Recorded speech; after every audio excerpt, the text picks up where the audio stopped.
So, tumayo po tayo, no, para sa pagbasa ng ating sitas ngayon. So, medyo na ano nyo naman yung, napanood nyo naman yung ano, no? Hindi nyo naririnig, no? So, I believe, no, na the Holy Spirit has speaking to us right now. Dahil ang topic natin is about building the foundation, alignment. So, Ephesians chapter 2, verse 19 to 22. Ako muna, tapos kayong susunod.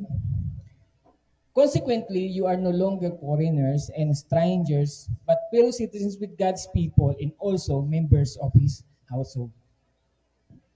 Building the foundation of the apostles and prophets, with Christ Jesus Himself as the chief cornerstone.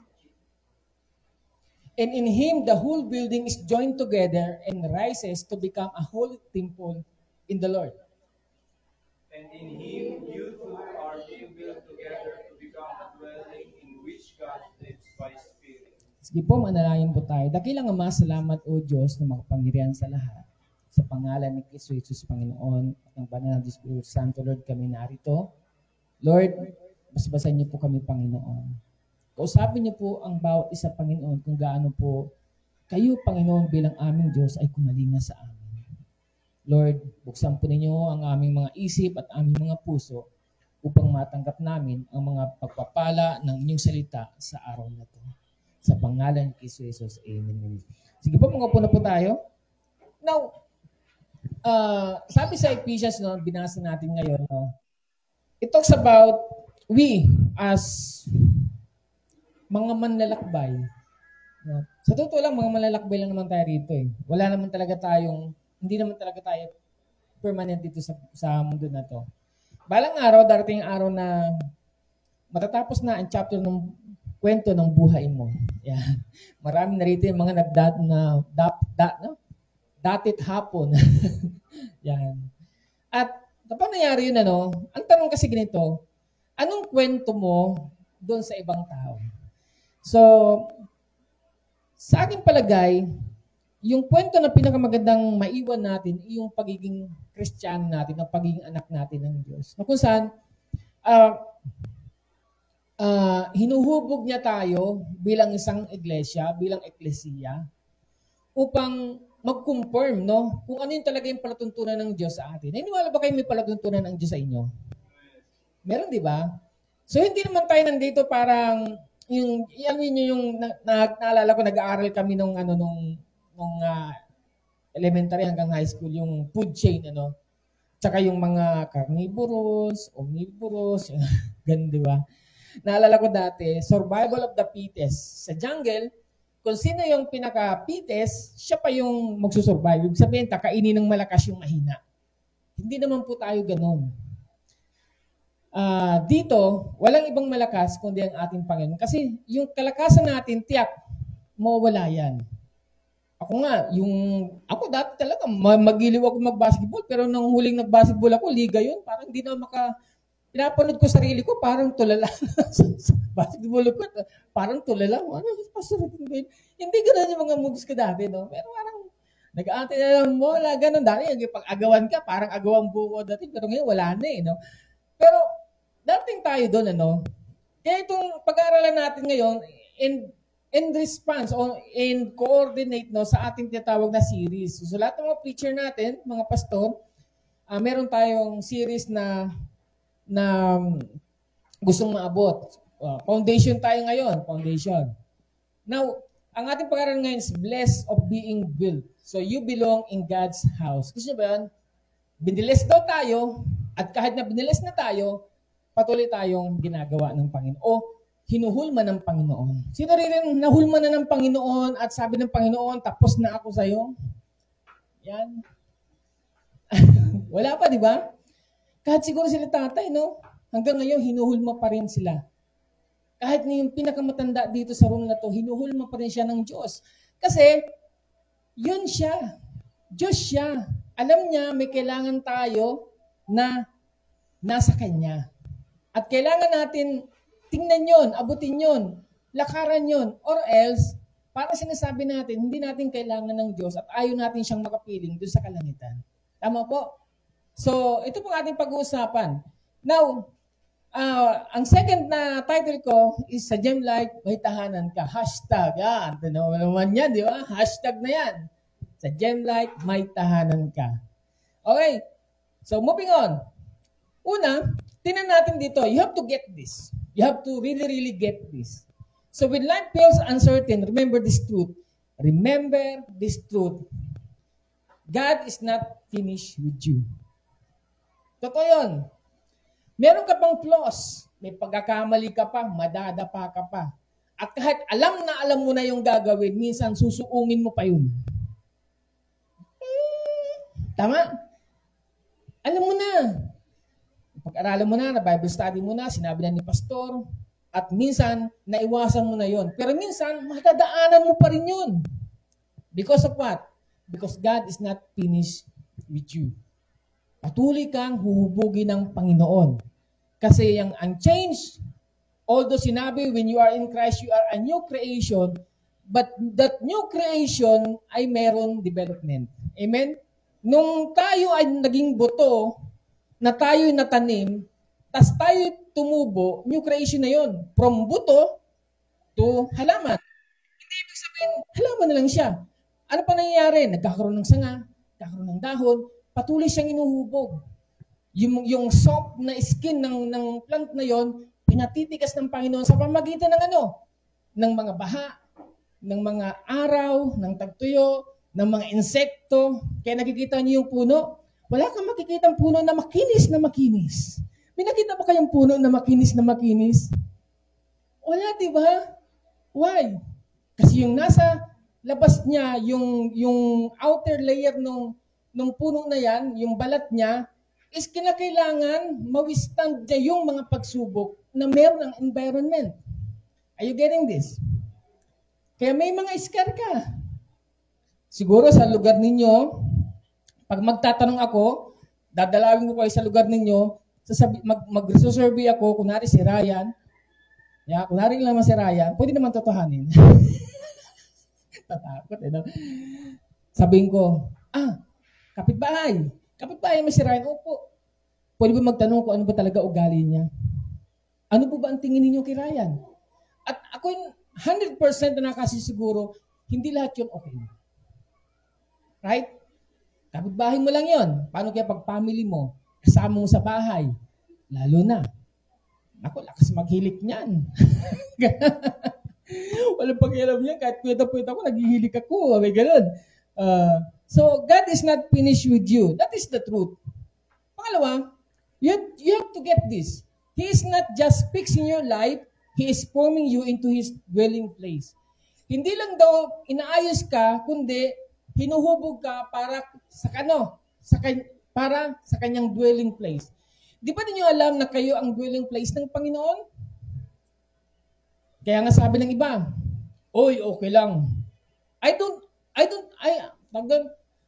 agree with those people na Christians at magpapatato. Let ace be spade. Let's ace be ace. Let's spade be spade. This is the truth. Kung alam mo yung sarili mo na dwelling place, anong gagawin mo? Magbabandal ka ba dyan? Babandalize mo ba yung dwelling place ng Panginoon? Are you reverent enough? Yung reverence mo ba sa Panginoon nandoon? God is tumitingin sa puso, correct. Tumitingin sa puso ang Panginoon. Pero, doon sa mga binabago niya na. I mean, kapag Christians ka na, mababas siguro ako nito, marami na kasi ako nakikita mga preacher, hanggang ngayon, nagpapatato pa, mga pastor.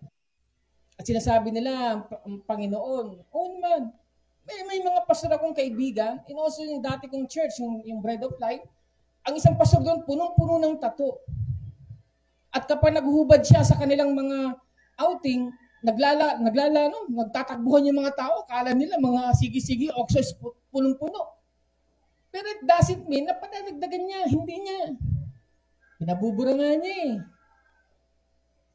Yun ang truth. So, tayo pala ay dwelling place ng Panginoon. Kaya ang tanong, kung alam mo palang dwelling place ng Panginoon, anong gagawin mo? Kaya nga ako, mapabash na naman ako dito, doon sa mga mahilig sa rebulto, Diyos mo pala yan eh. Bakit kahoy lang? Bakit picture lang? Linagyan ng pako para malagyan ng ano? Kung ako, kung sa tingin ko, Diyos ko yan, yung pinakamamahaling lahat ng ginto siguro, tutubugin ko para maging wangis ng Diyos na yun. Yung pinakamagandang pwede ko ilagay doon, ilalagay ko. Diyos ko yan eh. Are you getting this? Yun kasi yun eh. Hindi mo pwede na Diyos mo at binabaliwala mo. Tama? Naalala ko may isang doon sa Second Avenue ba yun? Parada ng mga Santo Niño. So hawak-hawak ng kaba. Hawak-hawak ng kaba. Ay, hindi pala kaba. Hindi ako kaba. Sino yung kaba rito? Nagulat ako ibig sabihin ng kaba, kabakla. Hawak-hawak alam niya na, anong pwedeng hindi sila ma-open? Pag sinabi ko siya na-open sila, yung akla na lang. Hawak-hawak ng akla. Ayan. Ganun siya. Hala, dara. Yan. Tumutugtog. Ting. Ganun siya. Tuloy niya.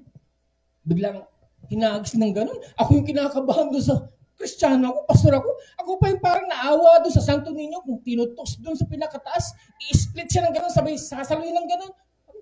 Anong klaseng Diyos? Diyos mo ba yan? Parang gusto kong batukan eh. Parang, I don't believe in that. Pero ba't Diyos ko naman? Alam mo ba ng Diyos mo? Bakit sinasalaula mo? Ganun din po sa atin. This is our body. This is the dwelling place of God. So we must, what? Have a full reverence. Alam niyo naman dati, di ba? Nung lumang tipad, pag pumasok ko doon sa Holy of Holies, pag hindi ka karap dapat, tsugi ka na.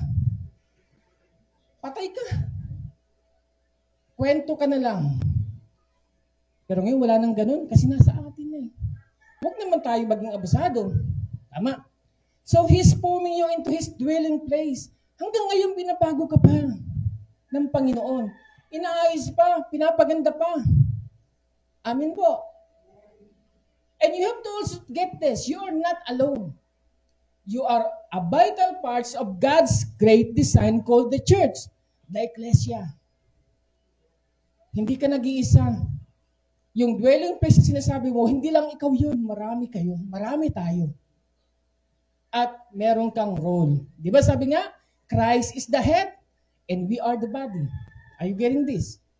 So hindi lahat pwedeng paa, hindi lahat pwedeng kamay, ilong. Kung lahat kaya tayo ilong na bahagi, di mag-aamuyan tayo, di ba? Malangsa to. Mas malangsa to. Ang hirap naman nun. Kailangan may gagawa, may na maglalakad. Kailangan may magsasalita, may aamoy. Amin po. Are you getting this? Now, you have to know this, that you are not alone. Now, so the foundation may take time, tama? Wala pa kasi. Hindi niya naaabot yung kalwalhatian na gusto ng Diyos sa atin. It takes time. But what God wills lasts forever. Kaya hindi ako naniniwala, kapag tunay kang niligtas ng Panginoon, hindi po pwedeng ikaw ay mawala sa kanyang kamay. Naalala niyo yung naparod niyo kanina, yung bata, naglayas eh. Tapos gutom na gutom siya, nakatingin siya dun sa tindahan ng pagkain. Minsan ganun ang Diyos eh. Minsan naglalayas tayo. Aalis ka sa piling niya. Hindi mo nagustuhan yung mga turo ng ating Diyos. Ayaw mo nang makinig sa Kanya. The reason why, kung bakit nawawalan tayo ng relationship, maging sa Diyos, maging sa tao, maging sa hayop, maging sa kalikasan, is because we stop listening. Hindi na tayo nakikinig. Sinabi ng Diyos, wag ka dyan. Pero tuloy ka pa rin. Tama? Nawawala. Di ba? Nawawala yung closeness. Hindi na tayo nakikinig. At minsan po, tayo po, guilty sa ganun. Maging sa ating mga pamilya. Yung tatay mo gustong humingi ng tulong ng tawad sa'yo, pero ayaw kitang pakinggan, Ama. You wrong me. Diba? Ibig sabihin, if you don't want to listen, then you don't want to reconcile. If you don't want to listen, then you don't want to be near to God. Are you getting this? Full of pride. Pride yun eh. Sabi ko nga, si Satanas hindi naman nag-blaspheme. Alam niyo bang mas magaling pa sa doctrine and theology si Satanas? Kaysa lahat ng pastor dito sa buong mundo. Alam niya ang Biblia. Alam niya kung paano kanya, kaya nga nung tinukso si Jesus, nung sinasabi ni Jesus yung mga Bible verse, no? Tamimi si Satanas eh. Hindi lang nabubuhay sa tinapay ang tao, kundi sa lahat, maging sa salita ng Diyos. Tamimi ngayon si Satanas. Are you getting this? The foundation may take time, but what God builds lasts forever. Kaya kahit na minsan, loko-loko tayo, kasala tayo sa Panginoon. Inaparad natin kanina, minsan magpapadala ang Diyos. Di ba? Nagbayad na doon sa tindera, pag napadaan ka mo dito, bigyan mo ng bowl ng rice. At minsan ganun po, akala mo, wala ka sa Panginoon, umalis ka sa Panginoon, at pinagpapala naman ako. No, it is God. Nagpadala. Yung anak ko, magugutom yun. Bibigyan ko siya ng magandang trabaho kahit wala siya sa akin. Ganun po yun. Nagigis siya po? Now, so, unang bagay na gusto natin makita rito is, you belong to God's family. The foundation is that, nung nakakilala sa Panginoon, automatically, you are now belong to God's family. Maraming mga tao, hirap na hirap sa buhay kasi nga, ang issue nila ay pamilya. Tama? But, ang pamilya na to ay hindi perpekto. None. Tawag doon, walang perpektong family. Kaya nga sinabi ng Panginoon, noong tayo nakilala sa Kanya, linagyan niya tayo dun sa family niya. Kasi kahit mag-away-away tayo, isang ating Ama. Hindi siya mawawala. Ang isang pamilya nagiging broken kapag ang haligi ng tahanan o ilaw ng tahanan ang siyang nawala. Ang hirap buuin. Pero our family, because you are now in the God's family, hindi mawawala si Lord sa iyo. Naghihintay lang. Amen po? Now, kaya nga sabi, consequently, you are no longer foreigners and strangers. Dati, foreigner ka pa eh. Foreigner ka sa Diyos. Okay, hindi dumating na tao. Okay, nagipalakpak. Okay. Nagkikipag-usap kay pastor, foreigner. Pero hindi siya taga rito. Strangers, lalo na. Marami niyan. Pero sabi niya, but fellow citizen with God's people and also member of His, what? Household. Kapag ang sarap mapunta sa isang tahanan, tama, sa isang household. Yan ang dinescribe sa atin eh. Hindi lang tayo fellow Christians, no? Fellow citizens of God's people, kundi tayo ay member na. Kasama na sa pamilya. Kasama na tayo sa pamilya ng Diyos. Di ba magandang bagay yon? Ang sarap nun eh. Ang hirap naman na nakikipalakpak ka, hindi ka pala miyembro ng pamilya. Nakikibirthday. Nakikikain. At the end of the day, uuwi ka. Ang galing naman ng pamilya na yun. Nakaka-bless yung pamilya na yun. Pero kapag ikaw yung kasama sa pamilya at marinig mo yun, nakaka-bless mong pamilya yun, o kami yun. Yeah, sarap naman. Amin po. Kaya nga sabi nga, when you came to Christ, you were not just saved, you were adopted. Hindi ka lang niya sinave, kundi in-adopt ka. Alam niyo bang sa Israel, mas maraming benefits ang adopted kaysa sa sariling anak? Nasa batas nila yan. Mas malaki ang makukuha. that they were very special. Why? Kasi nga hindi mo naman kadugo, mamahalin mo. Special yun. Hindi yung, kasi tatay ko na siya, wala namang magagawa, mamahalin ko na lang talaga siya. Anak ko yan, wala namang magagawa. Gusto kong sipa-sipain, pero wala akong magagawa. Anak ko siya eh. Alam niyo ba yun? Kaya napaka-special ng lagay natin eh. Sabi nga, maging ang mga anghel na iinggit sa atin. Sabi ng mga theologian. Why? Sila kasi, kasama nila ang Diyos, pero nag-rebel pa rin sila. Kaya isang pagkakamali pa lang nila, ligwak na. Tanggal na. Diba? Si Lucifer. Mahal na mahal siya ng Mahal na mahal siya ng Ama. Binigyan pa siya ng kasuotan, maraming gemstone. And yet, nag-rebel siya. Sana, wala dito Kunwari, si pastor, magiliw sa'yo. Tapos, magiliw sa pastor, magre-rebelde ako. Huwag naman sana. Di ba? Minsan ganun, Kasi sino pa yung mga madalas na apple of the eye mo, sila pa yung talagang kakagat sa'yo. Anong spirito kaya yun? Hindi ko maintindihan eh.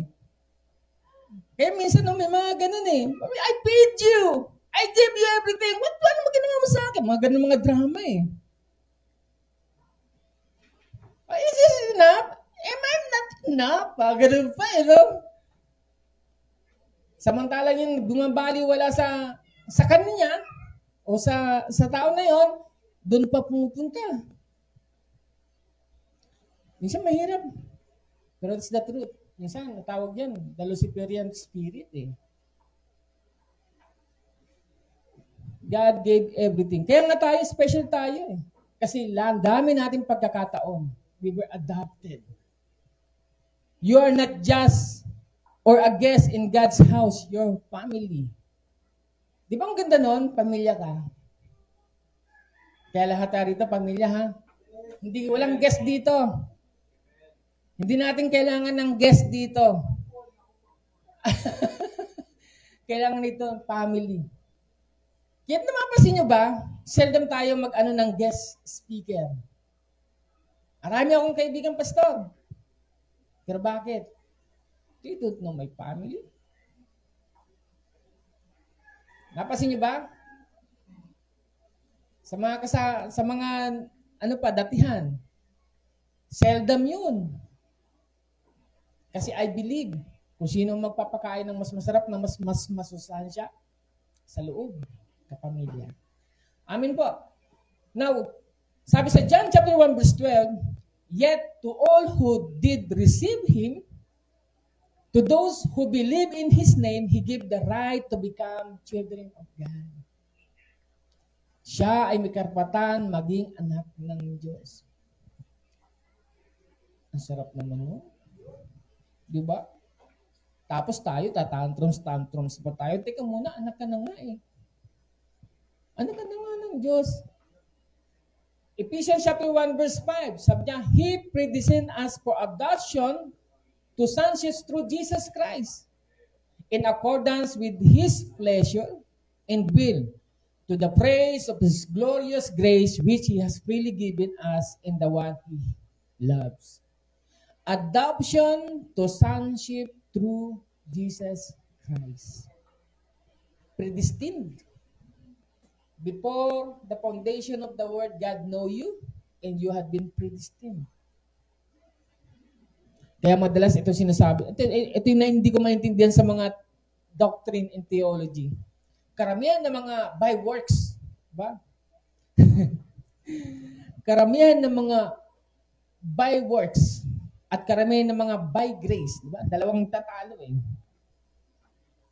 Yung by grace, yun yung mga ayaw ng yung mga karnal na mga sigarilyo, alak, alas wala kang makikita doon sa by grace. Yung by works, yun ang madalas meron. Meron sa church sa Malabon, kaibigan ko yung pastor, niyaya pa nga akong mag-aral sa Laguna, pero they were by works. Malaking denomination to. Sa kanila pwede sigarilyo, alak, pero wala silang rebulto. Iisipin mo, di ba by works kayo? Di ba dapat mas maingat kayo sa paggawa? Correct? Ano? Mas maingat kayo dapat sa paggawa ng masama, nang hindi ka lugod-lugod sa Panginoon.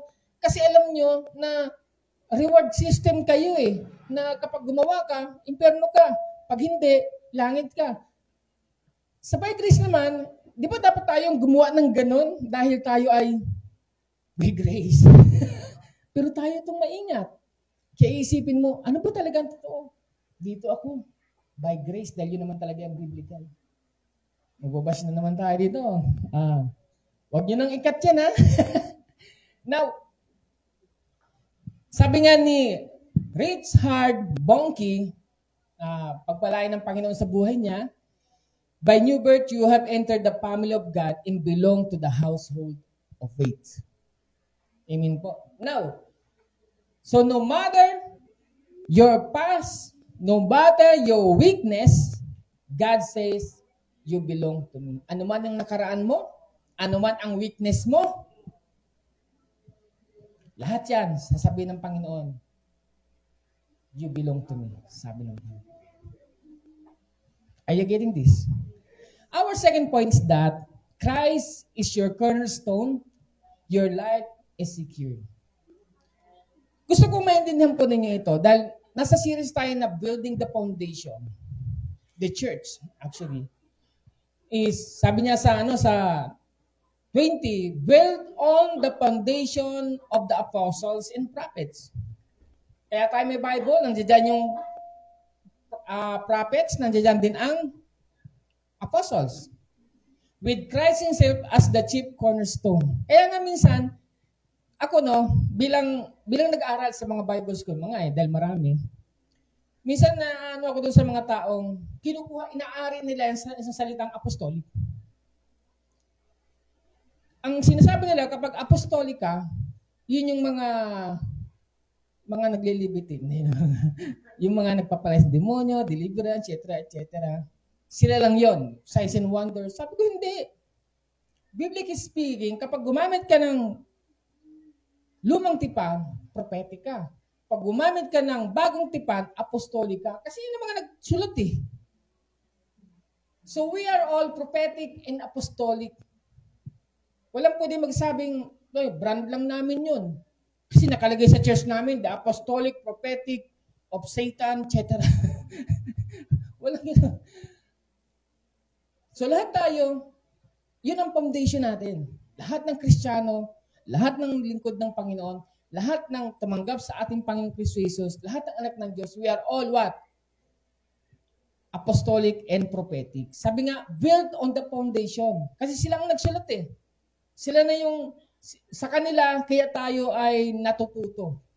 Sabi, with Christ himself as chief cornerstone. Si Christ mismo ang siyang nag-initiate. Siya yung unang-una. Siya yung cornerstone. Are you getting this? Tignan natin, ano nga ba yung cornerstone? Ano nga ba ang cornerstone? So, cornerstone ay ang stone na nasa corner. Galing na. Ang galing na. Mahusay. So an ancient building, practice, the cornerstone was the first stone laid up at the corner of the foundation. Kung may gagawin kang building, siya yung unang stone na ili-laid out. Nakaganon siya. Tama ito. Ito. Di ba? Siya yung pinaka-corner. Diyan magsisimula ang lahat ng paggawa ng malaking building na yan o ng bahay na yan. Kailangan may cornerstone muna. Tama po?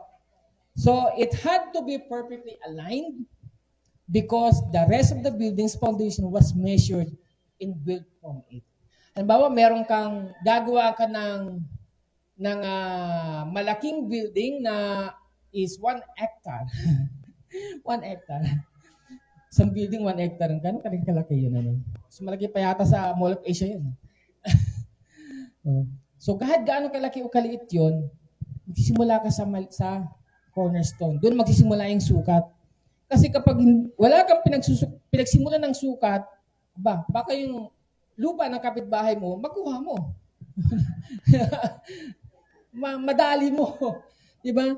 So may pagsisimulan ka ng sukat. Kaya nga, it had to be perfectly aligned because the rest of building foundation was measured and built from it. And also, cornerstone, if the cornerstone was set wrong, the entire structure will be unstable. Kapag mali na sa simula, maging unstable na lahat. Tama po. And it represents strength, alignment, and stability. Kaya nga karamihan ng mga cornerstone, nakikita ninyo, naghuhukay pa yan eh. Huhukay muna yan eh. Bago nila i-lay yung cornerstone. Para malaman, makita, mapag-aralan yung soil, mapag-aralan yung lugar, at paglalagyan, at kapag na-laid na yan, doon nag-ano. So that is Jesus Christ, the chief cornerstone. Amin po. So, wag na natin yan. Yan. So sabi sa 1 Corinthians chapter 3, verse 11, for no one can lay any foundation other than the one already laid, which is Jesus Christ. So may foundation na ang Christian church. Sino ang foundation natin? The apostles and the prophets. Chief cornerstone natin si Jesus. Na-laid na yung foundation. Now, may mga nagpapakilala. Mababash na naman ako dito. May mga nagpapakilala mga apostles and prophets. As of now. Ang tanong, sabi sa 1 Corinthians, for no one can lay any foundation. Wala na. Tapos na yung Biblia eh. Ngayon, kung meron pa, gawa kayo ng scriptures. Anong trabaho ng propeta, ng prophets? What is the job of the prophet? Hindi yung may nakikita ako sa iyo. Hindi. Ang trabaho ng prophet, kung anong sinabi ng Diyos, ibigay mo ngayon sa tao. Kasi ang prophecy, yun yung mula sa Diyos, papunta sa tao. Amen po. Kaya may kinakausap sila. Sila Elijah, sabihin mo sa tao na to. Si Moises, sabihin mo sa kanila. Lahat niyan. Walang sino mang propeta na basta magsalita lang ako. Merong isa. Alam mo sino? Si Baruch. Si Baruch ay isang tagasulat lang naman ng isang propeta. Ginawa niya, sumulat siya ng sarili niya na hindi naman sinabi ng Diyos. Alam mo, kalunos-lunos ang nangyari doon kay Baruch. Kaya ang pangalan ko dati, Baruch, inalis ko na. Ayaw ko na maging ganun. That is the prophet. So, anong trabaho naman ng apostles? The New Testament. Kung ano sinabi ni Kristo, isinulat. Tama? At isinara yun sa Revelation. Sabi doon, kung sino man magdagdag, magbawas, anong doon? Kasumpa-sumpa.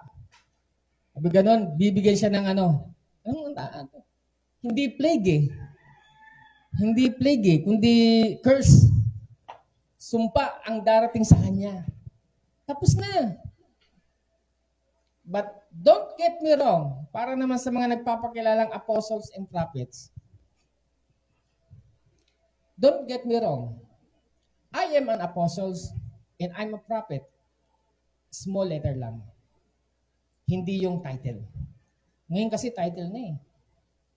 Nakakaya naman kila Pedro, magkita kayo dun sa ano, apostle ka din. Sa langit mo. Si Moises, nakita mo, propeta ka din. Ano nagawa mo dun sa lupa? Hinati mo ba yung Red Sea? Wala po, hinati ko church.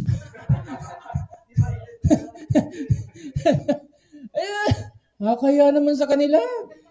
Mahiya naman tayo.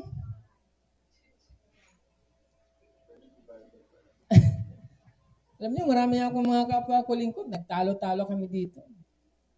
Pinagtulungan ako, mag-isa lang ako. Pero the truth will stand because I have the Bible. I have the Bible. The Bible sa nairan. Kaya napakahalaga po mag-aral po tayo para hindi po tayo nakukulto. Para sa akin, ito po nung ako po ay tinanggap ang paglilingkod sa Panginoon. Sabi ko, Lord, susunod ako sa iyo, pero ayaw kong maging bula ang propeta. Ayaw kong maging bula ang tagapagturo. Kasi kung magiging bula ang tagapagturo lang din ako, magninegosyo na lang ako. Yun po talaga yung ano ko. Kaya minsan, actually, masarap po maging ganun eh. Masarap maging propeta, apostle ha. Ano ba? Masarap tawagin ng ganun, di ba? Parang patawa yung apostle. Sasama ako dyan. Parang dadami yung membro mo eh. Pero kasi hindi naman ako sa tao naglilingkod. Kay Kristo. Pakilala ako ng ganun, tingin ko kay Kristo. Ba? Kakaya naman kay Christ. Tama po? No one can lay any foundation other than already laid. Nandiyan na. Which is Christ Jesus. And He Himself exists, sabi sa Colossians chapter 1 verse 17, and He Himself exists and is before all things, and in Him all things hold together. Sabi niya si Jesus Christ. He's controlling cohesive force of the universe. Siya yun. Nagkocontrol, nag-i-exist. Kaya yung church natin, He's our chief cornerstone. Siya ang yung chief cornerstone. Lahat yan nandoon. So tanong natin, paano ba yung pastor yun? Paano? Ito, makinig po kayo. Napakahalaga po nito. Kung alam mong si Christ ang yung chief cornerstone, dapat kung anong sinasabi niya, yun ang gawin mo. Alam mo po, napakaganda po ng church. Sobra ko pang na-appreciate ang church. Sana po, nung bata pa po ako, nalaman ko na ang church eh. Nandito po lahat eh. Trabaho. Sabi ni Jesus Christ, di ba? Kaya napakahalaga kay Jesus Christ ang puso. Laging sinasabi ni Jesus Christ, mabago ang yung puso. Lagi yun. Kasi yun talaga yung issue niya. Yun talaga yung issue. Kasi nung una, law eh. Yung law ni Moises, nung dumating si Jesus Christ, pinakilala niya ngayon yung grace. Wala na yung law, pero yung grace. Pero yung grace, nakalagay yun, nakatungtong yun saan? Sa issue of the heart. Yung puso ang dapat baguhin. Sabi niya, bibigyan ko kayo ng bagong puso. Bakit mahalaga yung puso? Sa lahat ng trabaho, nahirapan ka? Punta ka sa Bible. Ang sabi doon, magtrabaho ko, wag ka, work as if you are working to the Lord. Puso. Kasi kung magtatrabaho ka, if you're not working for the Lord, kahit anong work na puntahan mo, talagang magre-resign ka dahil toxic. Katrabaho mo pa lang, baka umalis ka na. Hindi, you will not withstand the languages, the Babylonian language, yung mga murahan, yung mga kung ano-ano, you will not withstand it. Kaya babaguhin, ang gusto ni Lord, baguhin ang puso natin. Amen? Alam niyo ba yung burnout?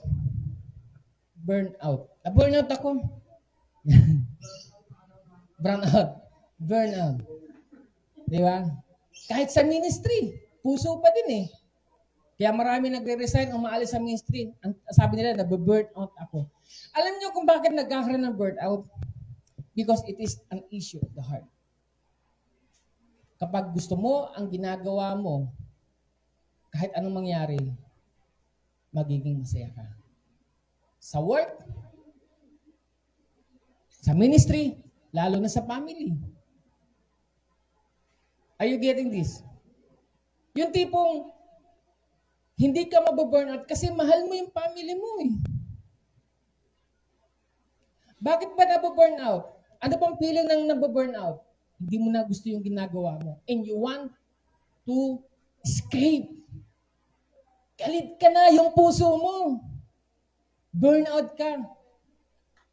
Kaya sinasabi ni Lord, hindi. Work unto the Lord. Ay, work unto the Lord. Work unto the Lord. Inhale, exhale. Work unto the Lord. Sabi niyan, tend to your family. If you hate your family, and you say you love the Lord and you hate your family, then you are just like, sabi doon, unbeliever. Heart pa din. Inhale, exhale. My heart. Kami na ba?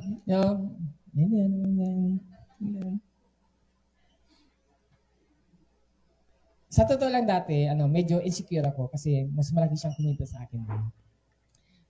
Pero, dati kasi malaki rin ako kumita nung ako nga nagpa-oral sa iyo, oh. Yeah. Pero mula nung nalaman ko yung kung ano ba talagang ibig sabihin ng katuwang. Ano ba yung ibig sabihin ng Ang sabi sa Bible kasi, helper. Sabi ni kay Adan, I will give you a helper. Ang helper pala, ibig sabihin, may mga bagay na hindi ako kayang gawin na siya ang makakagawa.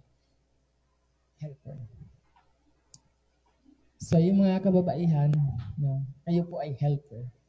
It doesn't mean siguro na, hindi dahil sa ano ha, hindi, siyempre mahal ko yung asawa ko. Pero hindi dahil sa mas malakas kumita si Eva, hindi ko naramdaman na parang inaano niya ako. Parang sinusumbatan niya ako. Ang ano, lagi siyang katuwang. Siya lagi ang ano. Yung may mga bagay akong hindi kayang gawin, siya nakagawa. As of now, siya ang pinakamalaking contributor sa ministry ko. Kasi siguro, hindi totoo. Kasi kung hindi dahil sa work niya, siguro naghahanap ako ng networking ngayon. Baka niyayaya ko na to si... ano, may poweran doon. Ano, Ryan, may poweran doon. Power! Di ba? Sama tayo ng Pastor Franklin. Poweran tayo, di ba? Para magkaroon ng pera. Di ba? Saan laki ng ano? Kumbaga naging katuwang ko talaga, naging helper ko talaga sa ministry. So, si Jesus yan. Now, your foundation is not your feelings. Hindi, ang foundation nyo hindi feeling. It is your faith in Christ. Tama po? Wag po ninyong isi-switch po. Yung foundation po natin, hindi yung nararamdaman natin. Galit ka ngayon? Masaya ka ngayon? Nagbibigay ka dahil natuwa kay pastor? Hindi. Dahil sabi dun sa Bible. Huwag kayo magbibigay dahil sa emotion lang. Kundi magbibigay kayo dahil biblical. Ando doon eh. Ayaw kong kunin lahat ng pagpapala na dapat na meron kayo. Ano ibig sabihin nun? Kaya sinasabi ko, magbigay kayo ng buong puso. Maglingkod na kayo dahil ginusto nyo. Hindi dahil sa sinabi ko. Dahil gusto ko makuha nyo yung reward na nakalaan sa inyo. Ganun po ako. It's not more on mine, but more on you. I'm concerned about you. Yung po talaga inano ko, yung concern about the people. Amen po? Siguro, hindi ko naman siguro, Lord, patawarin mo po ako. Pero ito kasi nasa isip ko, mas gugustuhin ko po kayo na kayo'y mga asinsadong tao. Malungkot po ako na nagpapastor ako sa inyo na naghihirap kayo. Siguro isipin ko, sumpa ba ako? Parang lahat ng mga membro ko naghihirap. Siguro magkikwit na lang ako siguro ng gano'n naman. Sabi ko, di ba? Ayaw ko ng gano'n. Amen po. Will not collapse. Sabi mo sa katabi mo, hindi ka magkukolapse, kapatid. Because Christ holds you firm. Hawak ka ng Diyos, hawak ka ni Kristo. Kahit anong sa ministry, sa community, kahit sa family, you will not collapse. Why? Because Christ holds you firm. Naniniwala ako, at ito lagi kong pinagpipray, nung nakaraan nag-post si Eva, actually yun po yung puso talaga namin mag-asawa. Na sa labas pala nakakakuha na kayo ng word. Di ba? Sa mga post pa lang sa Facebook kinakausap na kayo ng banal na Espiritu. Hindi yung pagtayo lang ng pastor dito, doon pa lang kayo na pa-hallelujah, na pa-amin, ay ganun pala yun, Lord. Hindi, gusto kong makita na kinakausap kayo ng Lord sa inyong pag-iisa, sa inyong pagtatrabaho, sa inyong bago kayo matulog. Yung po yung lagi kong panalangin sa inyo. At alam kong may mga nakakaranas noon. Amen po?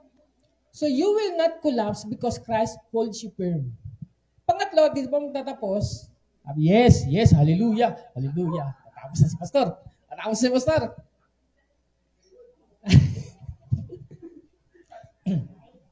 You are being built to carry God's presence. So, binibuild ka pala ng Diyos para ano? To carry God's presence. Ang presensya ng Diyos ay dalhin mo. Tama po? Hindi ka naging Kristiyano, hindi ka niligtas ng Panginoon, na wala lang. Niligtas ka ng Panginoon para makita ng iba na daldala mo yung presensya niya.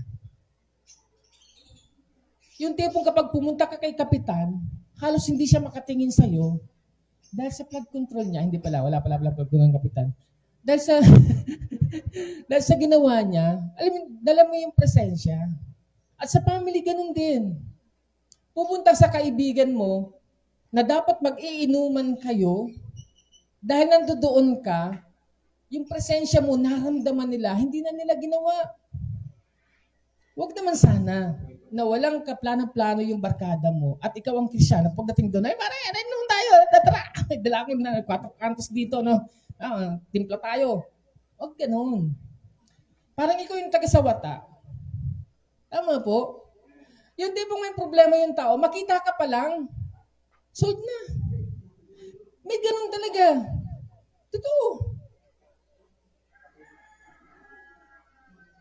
Ang laki ng problema mo, pero nakita yung maliwalas mo mukha at naramdaman mo yung pagmamahal ng Diyos, hindi mo na kailangan mo kumausap ng pastor. Hindi mo na kailangan mag-counseling pa lahat-lahat kasi naranasan niya yung presensya ng Diyos sa pamamagitan mo. Amen po. Amen. So, kaya nga sabi sa Ephesians chapter 22, sabi doon, 2-22, and in Him you two are being built to become a dwelling in God's lives by His Spirit. Which God lives by His Spirit. You are being built. Kaya ako sinasabi ito para gusto kong pakita sa inyo na biblical po tayo dito. Amen po. Makita po ninyong sita, saan ba yan, pastor? Kami dwelling place? Anong Bible verse yan, pastor? Ganun pa, no? Chapter 2, verse 22. Maingat po tayo sa ating lakbayan, sa ating mga hakbang. Magiging maingat po tayo kasi mahiya naman tayo. Tayo? Dwelling place ni God? Gumagawa ng ganyan? Ano ba? Hirap maging mabuti. Hindi natin kaya yon. Pero bakit natin nakakaya? Maging mabait, maging mabuti, from time to time, kasi God ay nasa atin. Dwelling place tayo. Amen po? So, sabi nga, God's greatest work is not a temple made by His hands, but it's you, His living temple. Hindi gawa ng kamay. Hindi ginawa ni Lord, kundi ikaw ang pinaka-greatest work na ginawa ng Panginoon. So, He is shaping you for His glory.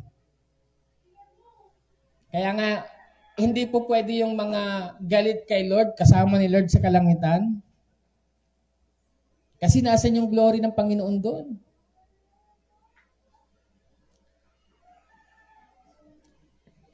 Kaya nga, ako nasa isa akong NGO na ako talaga yung taga-saway nila. Kasi minsan, nakakalimot po tayong tao minsan Isipin mo, NGO ka, humingi ka ng ayuda sa gobyerno. Tapos ikaw pa itong banat ng banat sa gobyerno. Sabi ko, that's hypocrisy. Pwede bang ayusin natin? Tama po? If you don't want the government, then don't beg or kumuha ng mga ayuda na meron. Ganun din kay Lord.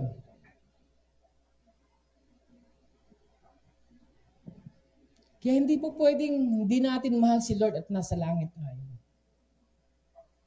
It cannot be. You have to love the Lord. Sabi niya, love the Lord with all your heart.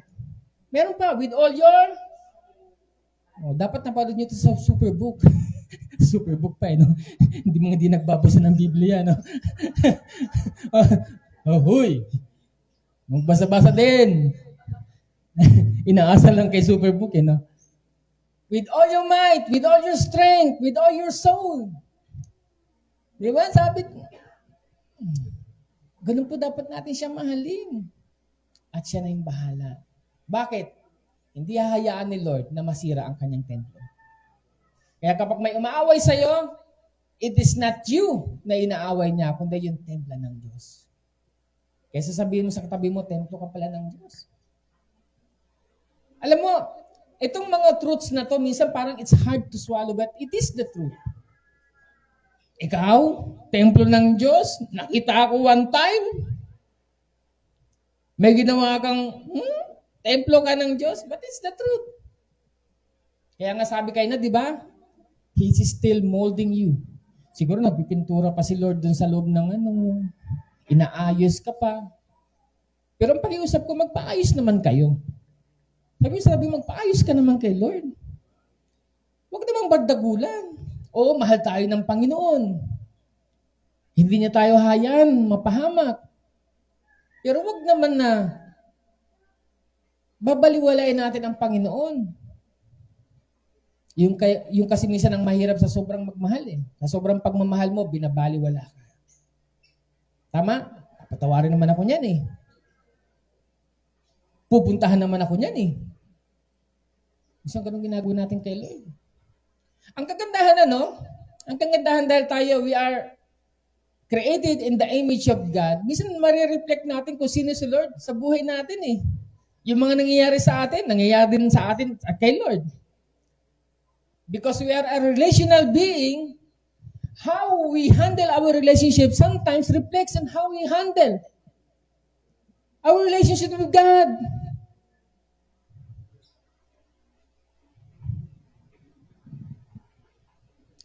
Kaya po minsan reflect din tayo. Parang sabi nga, kaya ang ni Lord, puso eh. Ang Bible. Sabi sa Bible, walang nauuna, walang nahuli, and that's the truth. Kahit ako, I am indispensable. I can go out in the church. Anytime, may mas magaling sa akin. That's the truth.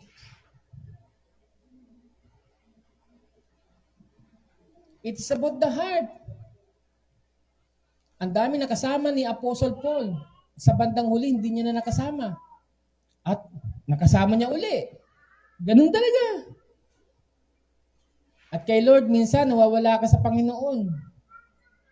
Pero hindi siya nagsasawa sa'yo kasi mahal ka niya. Pero mahiya naman tayo. Di ba? Alam mo namang mahal na mahal ka ng Panginoon. Aanihin natin. Babaliwalain natin. Huwag naman ganun. And I think this word is from the Holy Spirit. It is not in my script or yung tawag doon? Yung tawag doon sa sermon outline? Mga biglaan. Hindi ko alam kung sino sa atin ang kinakausap. Malay mo, ako yun. Yung sabi sa akin, mahiya ka naman rin din. Di ba? So, you also like living stone are being built into a spiritual house. To be a holy priesthood offering spiritual sacrifice acceptable to God through Jesus Christ. 1 Peter chapter 2 verse 5. So, being built into a spiritual house. So, ano yung spiritual house? Tayo pala, nung niligtas tayo, hindi pwedeng tayo lang solo. Kailangan meron tayong church. Kagaya nito, yung gem. You are being built, not just you are the dwelling place, but you are being built para mapunta sa spiritual family. Sa church. Hindi po pwede, sasampal ko sa'yo. Hard truth, no? Yun po talaga. Kapag mahal ka ni Lord, imposibleng hindi ka ilalagay sa church. Kaya ramdam na ramdam ko, sila Rain. Yan. Hello, Rain. Mahal na mahal yan ni Lord. Kaya nasa church yan ngayon. Nagpupumiglas. Alam niyo, nakausap ko yung mag-asawa na yun eh. Nagpupumiglas yung kanilang damdamin eh. Kailangan magkaroon tayo ng church. Saan po tayo ng church? Marami silang It is the Holy Spirit who is talking to you. Hindi dahil gusto lang nyo, namimiss nyo yung fellowship. Hindi, it's the Holy Spirit. Kasi malinaw eh. Kailangan na sa church ka. Malinaw. 1 Peter chapter 2 verse 5. Maliban na lamang kung if God is stop building you up. Maliban na lamang. Pero I doubt na ang Diyos ay kailanman ay huminto para tayo ay bunuin or i-build. Philippians chapter 1 verse 6, being confident of this, that He who began a good work in you will carry it on to completion until the day of Christ. Tama? Will carry it on. Mangyayari yan. Mangyayari yan. Alam niyo po ba kung anong kalaban ng tao sa pananampalataya? Isip. Ang dami nating alam. Sabi mo sa tabi mo, dami mo alam. Parang negative, ano? Ang dami nating alam. At yung kaalaman na yan, minsan, it will lead us to nowhere. Kaya nasabi ni Lord, puso talaga eh. Alam niyo kung bakit puso ang gusto ni Lord? Yung tayo as a dwelling place, inaayos niyang heart natin. Kasi ayaw niya tayong ma-stress. Ang daming stressors, ang daming problem. Kaya may mga nagpapakamatay sa mga tulay, hindi nila kayang handle it. Because hindi na nila maintindihan kung ano nangyayari. Gumawa ka ng napakagandang bahay, nag-earthquake. Pag hindi stable yung puso mo, Lord, ano ba nangyari? Ba't ganito? 25 years ago, pinagawa ko itong bahay na ito. Tapos,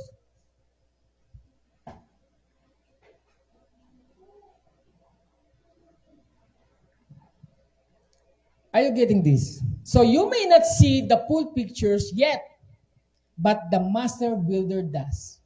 Hindi mo makita, pero si Lord, nakikita. Akala mo, may umaaway lang sa'yo, yung pala, kinukurik ka pala. Alam mo, nangyayari doon sa akin eh. Minsan naisip ko, siya mali! Ganun pa ako minsan, pero ba nang huli? Ako pala. Saan ganun? Naranasan niyo ba yun? Sometimes, hindi natin nakikita yung sarili nating puso. Yung pala, ang binabago ni Lord, hindi yung kaaway mo. Ikaw ang binabago ni Lord. Hinuhubog ka niya. Every challenge, every season is a part of. Wait, ninong ko pa ibang salin. Baka naman blessing lang to. Blessings. Kasi sa Bible, pag may nakita kang blessing at blessings, magkaiba pong ibig sabihin nun. Pag blessing, it means it is the Christ spiritual blessing yun. Pag blessings with S, it is lahat ng kayamanan na maisip mo. Material blessings. Bila nilang, bam! It hit you hard. Ngayon titingnan mo, Lord, saan ba ako nagkamali? Ay, Lord, wala na yata ako sa presensya mo. Hindi na yata ako nagde-devotion, hindi na yata ako nagpe-pray, hindi na yata ako. Mali na yata yung puso ko sa inyo. So, blessing and prophetic declaration. So, dito ba ako magtatapos? Tumayo po tayo. Magtatapos to ako rito, ha? Ay, masaya-masaya na kayo. Yes, tapos na si Pastor. Ang mga taong makakasaksi nun, makikita nila, sasabi nila, ibang-iba ka na talaga, Pastor. Ganon din po kayo.